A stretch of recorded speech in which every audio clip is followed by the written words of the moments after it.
30 minutes lang, tapos break tayo para mainit na yung tubig yata. Okay, basta nyo hindi pa naka-breakfast. Pwede na rin merienda yun. May tinapay dyan, pati propek. Pwede natin pagsaluhan. Chapter 1, verse 12. Ito lang, alam sinulat niya eh. 21 chapters yan eh. Okay? Tapos pag namili ka ng paboritong verse, apektado yung mga previous, pati preceding verses. Hindi mo na siya makukompleto yung kwento, yung interpretation or yung definition. Kaya malawak ang expose story. Pero pag ito yung na-practice ninyo, magiging habit niyan. Kahit na hindi ka prepared, biglang ginawa ka sa birthday party para mag-speaker o sa mag-share ng devotion biglaan. Pastor, ikaw mag-devotion. Hindi dumating yung ano eh. Okay, ikaw speaker. Ano gagawin mo? Pwede ma-experience pa rin yung mga dati mong binessage. Pero ang problema, wala kang notes. Yeah? Pero kung alam mo yung passage at alam mo siyang interpret, na pag-aralan mo naman siya kahit wala kang notes, meron ka pa rin mensahe. Alam niyo ba yung mga preacher note noon ay walang notes? Walang outline? Yung outline nila nasa isipan nila. Nakita nyo ba, wala kang Bible eh. Yung mga preacher na yan eh. Nagdala pa si Jesus Christ ng Bible, dala niya ba yung Old Testament Bible, araw-araw? Eh syempre, di natin siya maku-question, master niya yung Bible eh. Kanya yan eh. Diba? Diba? Kanya yan eh. As dinagdagan niya pa sa yung kaya tayo nagkaroon ng New Testament. Sermon on the Mount, diba? Minsan may mga preacher kasi, mahirap discipleship, mahirap maging pastor kasi limitado lang yung alam nating mensahe. Di ba? Hindi limitado, hindi ka mawala ng mensahe pag nag-aaral ka. Lalo pag nagbabasa ng Bible, nabasa mo na yung New Testament, balik mo yung Genesis, balik ulit, pag natapos mo, yung ulit-ulit mo lang. Hanggang na-intact siya sa isipan mo. Pag binanggit yung Philippians, alam mo yung takbo ng Philippians. Pag binanggit yung Ephesians, alam mo yung takbo ng Ephesians. Sa matatagpuan yung Armor of God. Alam niya na yun. Anong chapter yun? Preaching me. Iwan mo yung message na. Saan yun? Ephesians chapter. Roma 1. Ha? 13. 13. Ephesians. Sabi mo, Chapter. ang message mo, Armor of God. Testament believers looking forward. Yung faith nila. Tayo naman sa New Testament tayo, looking backward doon sa cross. Yan by faith pa rin. Kaya nga sa Hebrews chapter 11, by faith. Kaya mabigat. Kaya yun unti-unti na yung kumalas na ako dun sa accept. Kasi nga, lalo yung Book of Hebrews, puro by faith eh. Saan mo yung may pagtatanggol mo yung ano mo dyan, paniwala, puro by faith yan eh. As by grace, as yung preaching ni Peter, ni Jesus Christ, wala kang maririnig na accept. Kundi repent, believe, come to me. Come, follow me. Si Peter din, repent and be baptized. May kasama pang baptism. Si Paul naman, faith toward God, repentance toward the Lord Jesus Christ. Kaya yung pala, yung John 1:12, pag binasa mo siya kahit English Bible o Greek, synonym lang yun. Synonym. Pag sinabi mo accept, naroon yung repentance. Bago mo tanggapin o bago ka sumampalataya sa Panginoon, papalitan mo yung paniniwala mo noon. Change of mind. Ay, mali pala itong paniniwala ko. Repentance yun. Ito palang tama. Ito ang tatanggapin ko. Ito yung paniniwalaan ko. Kaya accept, believe, synonym lang yan. Synonym. Kaya nga ang challenge ko sa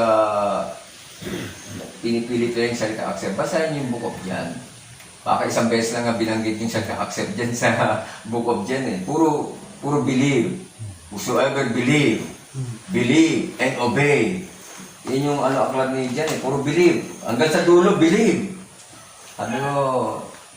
Para madali lang usapan natin, sino nang lang yan? Hindi ako against sa salitaan yan. Kasi nakalagay sa Bible eh. Hindi nga accept ang nakalagay, receive eh. At yung receive to acknowledge. I-acknowledge mo siya, He is God, He is the Creator, He is the Savior, He is the Lord. Hindi ka namimili ng multiple choice. Gusto ko lang Savior. Next time ngayong Lord. Hindi. Pag pinaniwala ko si Jesus Christ, package yan. He is God, He is the Creator, He is the Savior, He is the Lord, He is the King. Ibig sabihin, kung ano yung position niya, kung ano yung tungkulin niya, magpapasakop ka sa Kanya. Kung siya yung Lord, you must submit, you must obey. You must surrender. He is Lord eh. Kung siya'y hari, the same din. Kung siya'y Diyos, you must worship Him. You must adore Him. You must praise Him. Diba? You must exalt Him. He is God eh. Kung siya'y Creator, be thankful. Galing ka sa Diyos. Nilikha ka niya, hindi ka galing sa animal. Okay? Siya yung life. Yung life mo galing din sa Kanya. Pati everlasting life, hindi galing sa iyan. Galing din sa Kanya. Diba? Kaya pag pinalawak mo yung expository, pag-aralan mo yung mga word, titignan mo yung mga definition, lalo mo ma-appreciate yung Bible. Impyerno. Yun ang deserve natin, impyerno. Hindi natin deserve ang langit. Salamat sa biyaya ng Panginoon. Si Jesus Christ, biyaya ng Panginoon at tubos sa atin. Kaya, i-define mo. Kasi, ang minsan hindi tayo nagkakaintindihan yung mga preachers o yung mga pastors, hindi nila dinidefine yung kanilang sinasabi. Pag sinabi mong salvation, i-define mo ibig sabihin ng salvation. Sino gusto makatanggap ng salvation? Ano yung salvation? Saan salvation? Ang ibig sabihin niyan, pag sinabi salvation, kasama niya syempre may Savior. At ang ibig sabihin ng Savior, deliverer, rescuer. Hindi lang to save you. To save you from what? Yeah? Pag sinabi mong deliverer, rescuer, niligtas ka ng Panginoon, dati makasalanan ka, dinala ka niya sa kabanalan. Dati nasa dilim ka, ni-rescue ka niya sa dilim, dinala ka sa liwanag. Dati ito sinasamba mo, ni-rescue ka ng Panginoon sa mga idols, diniliver ka sa tamang Diyos.